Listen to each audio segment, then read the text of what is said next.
योग्य financial planning करून एखाद्या मोठ्या कुटुंबातून, एका संकटातून ते वाचलेत. असं काही रिअल लाईफ एक्झाम्पल्स आहेत का? मॅडम हे असे खूप एक्झाम्पल आहेत, पण एक रिसेंटली एक्झाम्पल सांगतो. त्या फायनान्शियल तो कळता पुरुष होता, त्या फॅमिलीमधला बिझनेसमन आहे. त्याची मेडिकल कंडिशन त्याचा पहिला फर्स्ट क्लेम आला पाईलचा, आणि त्या पाईलच्या क्लेममध्ये त्याचं जवळजवळ 2,68,000 रुपये बिल आलेलं होतं. टोटली सेटल झालं.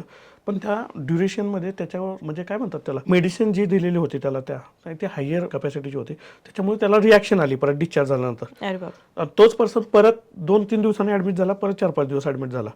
आणि तिथून पुढं त्याचं कंटिन्यू एवढ्या गोष्टी चालू झाल्या, आणि ते मेडिकल टॅबलेट बाकीच्या गोष्टींच्यामुळे ना त्याचं कावीळ झाली त्याला. तर कावीळ झाल्यानंतर कावीळच्यासाठी 3 ते 4 ॲडमिशन भारती हॉस्पिटलला आले.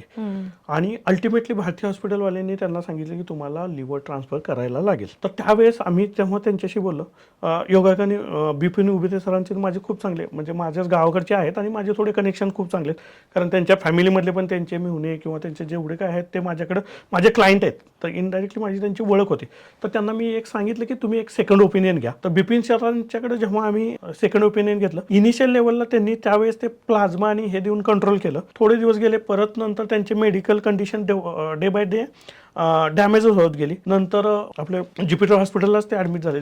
जवळपास साधारणपणे 46 डेजचं ॲडमिशन होतं. ते लिव्हर ट्रान्सफर झालं, त्यांच्या आईनीच त्यांना डोनेट केलं. त्या मेंबरला मी थ्रू आउट त्या 1 ते 1.5 वर्षात नियर अबाउट 85 लाख रुपीज दिलेले आहेत.